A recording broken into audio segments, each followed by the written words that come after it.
is your bridge to the land and people of Israel. Welcome, everybody, to another edition of Israel Connect. I'm Laura Densmore, and today I have a very special guest. This is Shmuel Yunger, and he is the director of Christian Friends of Israeli Communities. Welcome, Shmuel. How are you today? Good. Thank you for having me. Doing well. Okay. Before we get into our topic, which is we're going to be talking today about a very serious subject, anti-Semitism. Can you tell us a little bit about yourself, Shmuel? Sure. Great. So I was born and raised in Israel. I'm born and raised in Israel. I come from a background of Israelis. So I served in the army. I went to learn after school a couple of years of Bible study and Talmud studies. I was almost in the process of becoming a rabbi. I decided it's not for me. I found myself a lawyer, as many people do. And then my family and my wife, me and my wife, we went to be teachers in Hong Kong, China, where we had 3 of our 4 kids that were born. And we came back and we live in Samaria. We live in the biblical heartland in the area of, what's being known as the occupied territories or the West Bank, some people call it. And I'm rooted strongly in the land, in Israel. And I'm delighted in the last couple of years that my life journey took me to this bridge connection between Christians and Jews. And that's what I do. We are connecting Christians to the biblical heartland, to the Jewish communities of Judea and Samaria. That's awesome. That's awesome. So we have this terrible outbreak of this war, October the 7th, the massacre that occurred, and now Israel is at war with Hamas. And we have the usual suspects who have Jew hatred towards the Jewish people. That would be Hamas and pro-Hamas supporters, the radical Islam world, the Arab world. But we're also seeing a lot of anti-Semitism and Jew hatred in a different area that's kind of surprising, and that would be from your woke liberal leftists. And we see them out at support demonstrations in support of Hamas in places like Paris and London and LA and Seattle. It seems like that's an unusual relationship between the woke liberal leftists and the Hamas, radical Islam people. So why do you suppose that is? What's going on there? Okay, so I'll share with you what I see. So first of all, I'm not surprised. And I'll explain later what is the thesis behind it. And it's something that was always on. But on a general scope, anti-Semitism, I think it's an interesting phenomenon because, take back the roots of anti-Semitism and just go through it throughout the years, right? So it starts way early, maybe anti-Semitism, we are in the week of Purim. Maybe we can call Haman an anti-Semite, like somebody who's targeting the whole Jewish nation because of one dude he doesn't like, right? Mordechai doesn't bow down. I hate all of them. Let's kill them all. Okay, maybe it's the first anti-Semitism. Maybe it's before that. It's the Amalekites, just a nation that attacks the Jewish people for no reason. Right? You start a war when somebody attacks you or you're fighting over land or resources. Imagine the fact we're a tribe living in Israel. The Amalekites are attacking us for no reason. And I think the no reason aspect is one of the strongest points when talking about anti-Semitism, because throughout the generations, we had always different reasons to hate Jews. It was the religion, we broke away from another religion. You don't believe in my God, I hate you. Okay. Then I hate you because you're not like everybody else. You're always isolated. You're always living in this corner of the town. You don't share the same plate as we do. So your customs are weird. Also, by the way, Haman, that says that, right? They're separated all over the place. So now we are different than everybody else. Then when we integrate into society, they don't like us because we're taking their jobs and because we are too successful. And when we're not successful, it's because we're beggars and we just, take money from others without working. And then it's because we are developing this socialist perspective of communism. We invented communism, Jewish people. because you're communists, we hate you. And then we become successful in other places, or it's because capitalism, it's because you make too much money, it's because you control Hollywood. And now you see where it takes you. It takes you the corner of understanding that no matter what the Jewish people will do, we will be targeted. Now, it's important to note that let's take the years after the World War II, because World War II, is the pinnacle point of anti-Semitism. It's a full-ranging massacre against Jewish people because they are Jewish people. I think after that, on a deep perspective, Christians and just general people felt that they had to correct the bad influence of where anti-Semitism took them. And we are never going to say we hate Jews. So ever since the Holocaust, what was developed is not anti-Semitism. You would call it anti-Zionism. It was a movement that said, we don't have problem with Jewish people. We have problem with the state of Israel, with the land of Israel. They took a land, it's not them. They're doing this to the Arabs. It's apartheid, it's occupation.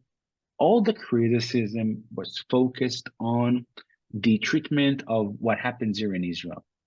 And now, after the attack, I think, all those movements that were against the state of Israel, like in the politics of the state of Israel, maneuvered, changed, swapped into, we'll be honest, we just hate the Jewish people. And because there's a war now in Israel, the politics of anti-Zionism is going to be attacked against the Jews of London, the Jews of Melbourne, Australia, the Jews of Washington, D.C. And I must share that I came from Australia 2 weeks ago. I told you I was out. So I was in Australia. Melbourne, Australia is the city with the most Holocaust survivors. And I think the deepest problem we have here is the fact that the Jewish people, after everything they went through, they found asylum somewhere. They found a place, a corner in the world they want to live quietly, and it rises again. And as I said, it's a swap from anti-Zionism into anti-Semitism, but it's only a different name. It was always the same. The roots and the source is hate, like the Amalekites, for no reason. They can point out hundreds of reasons, but by definition, the reasons change. The hate stay. So to kind of comment on what you just shared, you can trace it all the way back to Jacob and Esau hated Jacob. And then, of course, Amalek is a descendant of Esau. And down the generations, Haman is a descendant of Amalek, King Agag, and we have Haman the Agagite. So he is a descendant of King Agag. And so it's kind of hardwired in their genes. But also another root, I would say it's a spiritual, not just a mental, intellectual, or emotional issue. It's a spiritual dimension to this hatred, in that if you have a person who's into idolatry, they worship another God and not the God of Israel. They worship Allah. That opens up a door, a point of access. And so that you're influenced by the thing that you worship. So if you worship Allah or some other God, then you're going to hate the God of Israel. You're going to hate God's book, and you're going to hate the land of Israel, and you're going to hate the people of Israel, because there's an idolatry element going on. So right now in the news, we see a lot of talk about Blinken and Biden pressuring Israel for a two-state solution, for a Palestinian state. And as Israel, as Netanyahu and the IDF are poised, they're about to go into Rafah to deal with those last 4 squadrons of Hamas operatives to finish the war, to finish it. Netanyahu is pausing and kind of holding back a little bit. They're going to send a delegation over to Washington, D.C. and talk to Biden. But, we recently had Chuck Schumer come out and basically say, oh, we need Netanyahu out. We need to have elections over in Israel and elect a different government, and basically calling for Netanyahu to step down. And it's like they're treating Israel like they're kind of a colony of the United States. It's just outrageous. So all of this pressure on Israel to divide the land. Can you comment on that? And does that in some way tie into the anti-Zionism that you're talking about? And so first of all, I wanna talk about what you mentioned about Islam. Sure. And the truth of the matter is that sourcing back, and I'm a student of history. That's like my master's in there in history. Like throughout the generations, and from the 5th, 6th century, where Islam was exposed, there was an initial respect almost to the Jewish people. We were the people of the book. A lot of the stories are similar, and by definition, they talked about even practicing the same God. They call it Allah, right? But it's in the basic theology, it's there. I would agree with you that through the years, the process was basically, moving to a different spot, right? It was beginning like a story of like geography. There's Mecca and Medina, and there's Jerusalem. There are two aspects or three aspects of the same thing, but I'm there. It's a very strong notion that after looking at how it worked for them, the jihad, the religious war, was in the sense that if there are people who are trying to convince you to join their religion, their part of the conviction is with the sword. So it's not even the fact that they hate us, it's just the fact that we, and by the way, Christian as well, into that matter, we are heretic. We don't believe in their belief. They need to kill us in the process for us to believe. So that's a important comment to say that I am not sure that it comes from a pure theological perspective. Now, of course, moving forward, and you mentioned the nonsense. I must call it nonsense, okay? Like, go to your children, ask them a question. There was a fight in school, like one kid, just beat another kid, right? And the other kid just, return the fight. Who needs to be blamed? Who needs to be punished? Who needs to be rewarded? In no world, after everything that happened, the Palestinian needs to be rewarded. And even bringing up the concept as two-state solution, I'm telling you, for me and for Israelis, we are shocked that they even raise it. It's like not on the scope, right? It's like the result of what happened on the 7th of October is like a Palestinian state. You are rewarding them for the worst massacre we ever encounter. It just doesn't make any sense. Now, does it come from anti-Semitism? I am not sure. I will tell you where it comes from. It comes from the mistake we did many, many times. I remind you that Israel evacuated the areas and the communities in the Gaza Strip, Gush Katif, in 2005. We pulled away all our people, all our communities, everything, and we left Gaza for there to be. We thought it's going to be a solution for peace. Of course, look at what happened in Gaza. When we left, they made Gaza a terror base, the biggest terror base possible. They built an underground town with tunnels and missiles and everything that we know now, what their ability was. All of it happened because we abandoned the area and we weren't there to keep it alive. Look at the damage they were able to perform controlling Gaza. And Gaza is on the sea level. A small geography lesson. Go to the maps and you will see Judea and Samaria, the areas in dispute, the areas they think to give to the Palestinians, are all mountains of Israel. There's not going to be literally one single place in Israel not under the range of their missiles. If they're going to control the mountains here, and I'm pointing here because I live facing central Israel and behind me are the mountains. And here in my community, there's an amazing observation point. You can see all of it. It's just mind-blowing. It's even an option. So where's the mistake here? The mistake is this. The Western world, Biden and his people, and I'm sure many people who are listening to this conversation as well, they think that we are the same like the Hamas who sits in Gaza. And we all have the same goals in life. We want quiet, we want peace, we want family time, and we want to have enough, a pocket in our money to drink good coffee. This is not the case. Their goal, their ambitions are different than ours. And throughout the years, we were trying to make peace or buy quiet by giving them money, giving them territory, allowing them whatever, when the end goal was you're going to get what you need. So you're going to get everything. You're going to be good like us. We're going to have peace. We're going to have life. They don't want the same things like we do. Their goal is to be killed in the process of jihad, of killing others, of doing terror, by humiliating the Western world and us. And it's important to note this again. Israel is only the first step. The end goal of the Hamas movement and their agenda is going after the Western world as well. This is their prophecy, this is their goal, this is their belief, this is their dream. And everything we see right now is only another step on the road against all the heretics who don't believe it what they believe.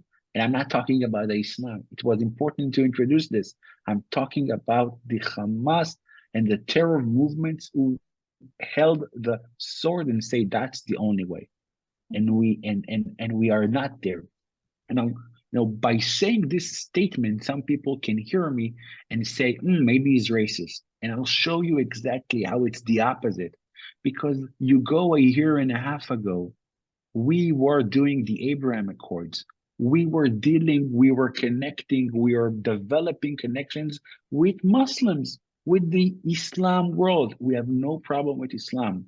We have problem with people who are holding the sword of jihad, who wants to fight us and who wants to kill us. That's very true. And you're right. There's a saying amongst the terrorists, and first we'll go for the Saturday people, and then we'll go for the Sunday people. And that goal is to reach the whole Western world. I've seen video footage of thousands of Islamists that are bowing down in Times Square, New York, and also in Trafalgar Square in London. And so it's like they're spreading all over the West. So one question I have is, do you have any thoughts about what Christians can do to fight against anti-Semitism, to push back, to make a difference, so that instead of being anti-Semitic, we get God's heart for Israel and for the Jewish people? What are your thoughts about that? Thank God we're blessed today. Thank God we have so many options. Can you imagine the fact that you can live in every corner of the world and get literally 24/7 videos and talks and topics talking about Israel, just like we do, right? You write, I support Israel, Christian Zionists, you write CFOIC, you write Bridges, whatever you write, you get tons of information. So number one, be educated, understand the roots of the debate, understand what we're trying to say. This is only like we are just now scratching the surface, right? There's ideology, there's history behind it, there's a lot to know.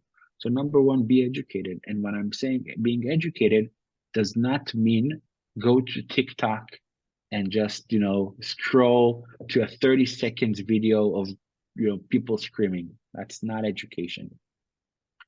And I think after that, when you're already basing your education and you understand and you go to people that really talk to you and you believe what they're saying, there's another level of just come and see it with your eyes. Now, people say, now it's wartime, maybe it's not the right time. I respect that. I'm not going to push people to come to Israel at this time.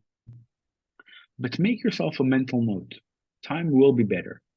And all the question I'm asking today about what happens in Israel and what I hear on the CNN and on TikTok, I want to see it with my eyes. I want to see if there's something true in the accusations like there's an apartheid state in Israel or we're doing a genocide.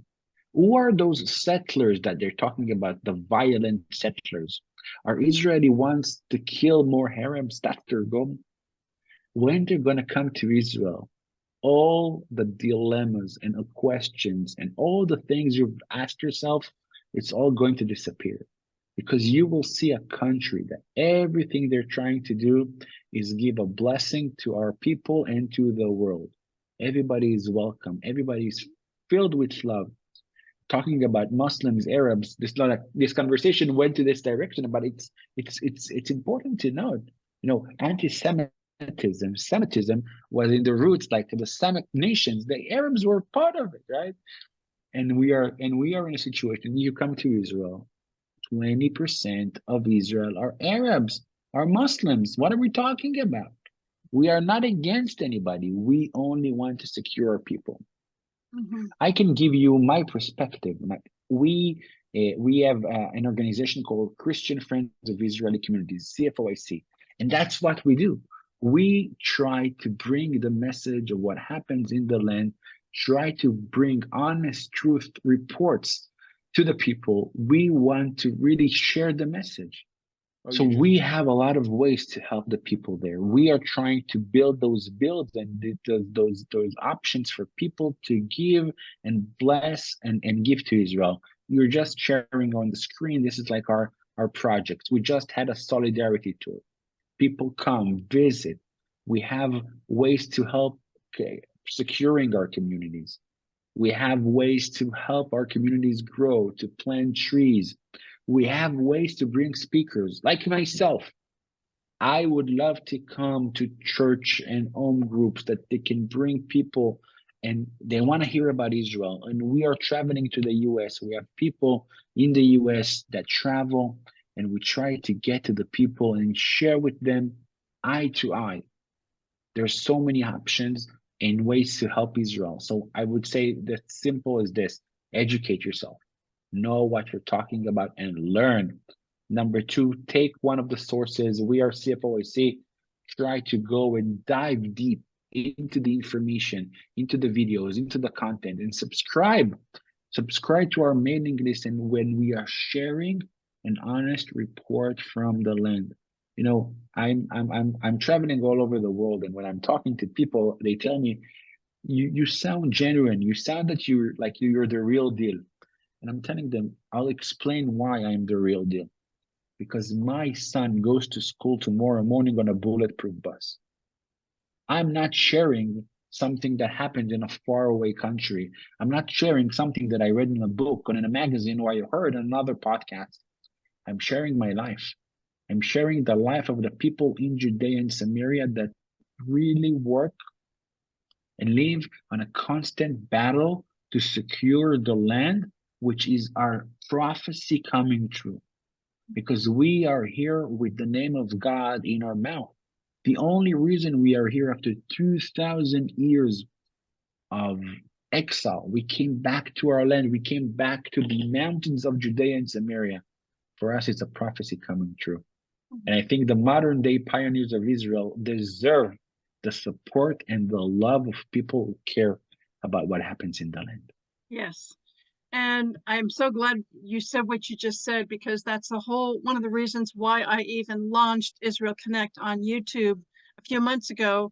Was I was tired of listening to the propaganda and the narrative coming from the lamestream legacy media, and I wanted to create a platform for Israelis to be able to come on and share what's really going on in the land of Israel, because they live there. They have a firsthand experience and perspective that they can share. And so it's been wonderful to have you come on and share. I thank you for this wonderful ministry, the Christian Friends of Israel, Israeli Communities. Please go to the website. It will be in the description box below. It's CFOIC.com. And I wholeheartedly agree with you that ways that we can combat anti-Semitism is get educated. Go to the CFOIC.com website. There's great information there, videos there, teachings there, a newsletter there, firsthand news coming from Israel, and lots of other places as well. I decided my main sources of news regarding Israel were going to come from Israeli news sources who have boots in the ground in Israel. People like Carolyn Glick, people like the JNS.org with Jonathan Tobin, who's the editor-in-chief. Those are sources that I trust, not CNN, not, you know, the mainstream media here. But also, it's vital. If you have never been to Israel, go. In fact, go now. If, you know, people are going and getting down to the Gaza border and visiting the kibbutzes that were destroyed and seeing with their own eyes what really happened. And you will get a whole deeper understanding and insight about the reality of Israel when you actually go and visit. You will be forever changed when you go to Israel and fall in love with the land and with the people of Israel. So also, I would encourage people not to be silent, that if you're in a conversation and anti-Semitic comments are coming up, you need to speak up and speak out. You can do it kindly and respectfully, but do not be silent when you see or hear anti-Semitism happening around you. I was sharing with Shmuel just before we began recording. There's a really great documentary, and it's called Letter to the Church, done by Eric Metaxas. And he quoted a very stunning statistic. And he compares America's churches today to Germany of 1938, just as Hitler was beginning to rise up. And he said, at that time in Germany, 1/3 of the pastors were adamantly opposed to Hitler, and they paid the price. People like Bonhoeffer and Niemöller, they ended up in concentration camps. And 1/3 of the pastors in Germany, they embraced Hitler. And 2/3 of the pastors in Germany were silent. And there are too many churches here in America that are silent. And it is time to speak up and speak out and stand strong for Israel, pray for Israel, support Israel. And one of the ways you can support Israel is through CFOIC, Christian Friends of Israeli Communities. You can donate to be a blessing to Judea and Samaria. And there's other places too where you can stand with and support as well. But we cannot be silent. We cannot be silent, because all it takes for evil men to prevail is for good men to say and do nothing. So, Shmuel, do you have any final closing comments for us today? Yeah, absolutely. You just remind me a beautiful, quote from the book we're going to read this weekend in Purim, the book of Esther. Yes. There's this moment where Esther is afraid to speak out. You remember, she says to Mordecai, I would love to do something from you. Don't get me wrong, but I'm scared, because if I'm going to go to the king and he's not going to accept me, my daughter says, Shlak. She's going to kill me. They're going to kill me. And he says to her, one of the strongest messages in the whole Bible. I'm really connected to it. If you will be silent at this time, not to worry. There's going to be redemptions to the Jewish people from a different source. But you and your father's home will be perished. And I think that's the biggest strong message. There are ways to avoid it. Every person here who's going to go and support Israel, or demonstrate and going to donate, anything he's going to do, he might be targeted. And many people, many good people, just like you said, good people are quiet at this time. You're talking about anti-Semitism active. Let's talk about all the supporters of Israel who are hiding away right now in caves, don't know what happens to them. So at this time, Mordecai says to Esther a message that we can take and we can embrace. This war is not going to be forgotten. History is going to talk about this attack in the war, and your children and your great-grandchildren are going to ask you, what did you do for the Jewish people that you love so much at this time? For Israel, not to be silent, to stand, to do something. And as Mordecai says to her, not to worry. You think we need you? It's fine. We will manage without you. But what about you? What about your father's home? What about your destiny? What is about your obligation and your belief? That's the big question everybody needs to ask themselves. You're watching it and you watch a lot of things about Israel and you watch a lot of news and you think to yourself, I'm just one person. If I'm not going to be a part of it, nothing is going to happen. And it's true. You are one person. But where is your destiny, your identity, your belief if you're not going to be a part of this right now, and you will be silent? Mordechai reminds her to Esther at that time, and I think that's the message that we need to share with the people at this time, not to be silent, stand up and support Israel and be part of the movement that says yes to Israel and yes to total victory. And yesterday I shared this idea with a solidarity tour we just had. We had people from all over the world coming to Israel, and I mentioned this idea, and a person says to me, "You forgot the next part of the text." After he gives her this message, Mordechai, she says, "Ki avadati avadati," and if I will perish, I will perish. Meaning, this is the risk I need to take. I will take the risk.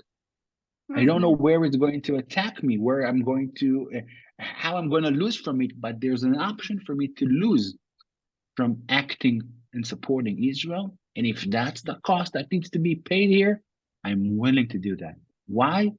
Because I believe that's what I need to do, not to be silent at this time. If this one message we can take from all this conversation is, do not be silent at this time. Awesome. Truly, the church is at an Esther moment, and may individuals who are hearing this message walk in the spirit of Esther and stand up and speak out. And I'm going to put in the description box below, this coming Sunday, March 24th, is Purim, and there's a special prayer event happening, and I'll put the link in the description box. And it's for Christians all over America to stand and to take time to repent over our national sin. And what's the number one national sin that we need to repent of? I believe that number one national sin is that we need to repent for our leaders that are pushing, pressuring, and promoting to Israel a two-state delusion, pressuring them to divide the land. We need to repent of that and ask for God's grace and mercy.